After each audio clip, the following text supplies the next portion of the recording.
আসসালামু আলাইকুম স্যার। ওয়ালাইকুম আসসালাম। আপনার স্যাম্পলের কি খবর? স্যার ওই ফ্যাক্টরি তো খুব বেশি ভালো না স্যার। স্যাম্পলের কথা বলি স্যার, বললে বলে ধরাবো, কিন্তু স্যার স্যাম্পল তো ধরতেছে না। ধর মিয়া, আপনাকে ফাইল কবে দেওয়া হয়েছে? এতদিন হয়ে গেল এখনো পর্যন্ত একটা স্যাম্পল ম্যানেজ করতে পারেন না। আমি বাইরকে কি জবাব দেব? আপনি 2 দিনের মধ্যে স্যাম্পলের ব্যবস্থা করবেন, যান। ঠিক আছে স্যার, আমি দেখতেছি কি করা যায়। কি যে করি, এমন একটা চাকরি করি, এইদিকে এমডি স্যার স্যাম্পলের জন্য চাপাচাপি করে, আবার ফ্যাক্টরিতে যায় বললে এরাও কথা শোনে না, স্যাম্পল ধরায় না। দেখি আজকে যায় টেকনিক্যাল ম্যানেজারের সাথে আবার কথা বলি কি করা যায়। হেপু ভাই, আপনারা যে একটা স্টাইল দিলাম, ওই স্যাম্পলটার কি অবস্থা?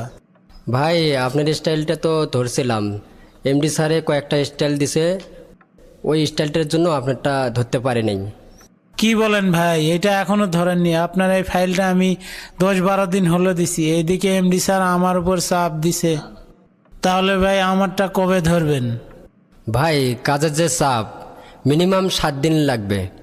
ভাই এত সময় দিতে পারবো না। ভাই আর কি আমাদের এত সময় দিবে? আমার ভাই 2 দিনের মধ্যে স্যাম্পল লাগবে। ভাই কাজের যে চাপ, মেশিন কোনোটাই খালি নাই। দেখি আমি চেষ্টা করতেছি, আপনার 4 দিন পর দেব। আচ্ছা হেপ্পু ভাই, আপনি কিন্তু এই 4 দিন আর মিস করেন না। আমি তাহলে স্যারের এইভাবে বলে দিচ্ছি, আজকে তো হেপ্পু ভাই স্যাম্পলটা দিবে, যেভাবে হোক স্যাম্পল আজকে রেডি করে বাইরের কাছে পাঠাতেই হবে। আসসালামু আলাইকুম হেপ্পু ভাই, আপনি ভালো আছেন? ওয়ালাইকুম আসসালাম, আলহামদুলিল্লাহ ভালো আছি। স্যাম্পলটা রেডি হয়েছে, তাড়াতাড়ি দেন ভাই, আমি এটা প্যাকেট করে আরেক ফ্যাক্টরিতে যাওয়া লাগবে।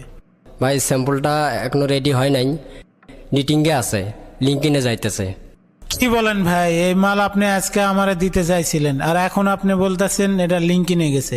এখন কয়টা বাজে ভাই? এই মাল আপনি রেডি করবেন কখন? আমি বাইরের কাছে পাঠাবো কখন?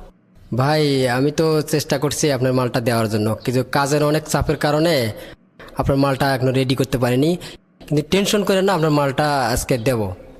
আচ্ছা ভাই, তাহলে আপনি রেডি করেন, আমি আর এক ফ্যাক্টরি থেকে ঘুরে আসি। ঠিক আছে ভাই, তাহলে আপনি ওই ফ্যাক্টরিতে ঘুরে আসেন। হেপ্পু ভাই, তাড়াতাড়ি মালটা নিয়ে আসেন, না হলে তো আপনার ফ্যাক্টরি একটু পর ছুটি হয়ে যাবে। ভাই আপনার ওই স্টাইলটা আয়রনে ধরতে পারিনি, আয়রনে খুব চাপ ছিল। আজকে তো ফ্যাক্টরি ছুটি। ভাই একটা কাজ করেন, আজকে আপনি চলে যান, কালকে সকালে কোনো মিস হবে না। আজকেও স্যাম্পলটা রেডি করতে পারলাম না। এমডি স্যার জিজ্ঞেস করলে কি জবাব দিব? কি যে একটা চাপের মধ্যে পড়লাম। এইদিকে এমডি স্যার বলে স্যাম্পল জরুরি লাগবে, এইদিকে ফ্যাক্টরি থেকে দেয় না। এভাবে স্যাম্পল না দিতে পারলে তো চাকরিই টিকবে না। প্রিয় দর্শক বিন্দু, আপনারা যারা লোকাল বাইং হাউসে চাকরি করেন, তারা কি এই একই সমস্যার মধ্যে আছেন? যদি থাকেন তাহলে একটু কমেন্টস করে জানান তো। প্রিয় দর্শক বিন্দু, আপনাদের যদি আমাদের ভিডিওটা ভালো লাগে, তাহলে অবশ্যই আমাদের চ্যানেলটা সাবস্ক্রাইব করে বেল বাটন টিপে আমাদের পাশেই থাকুন।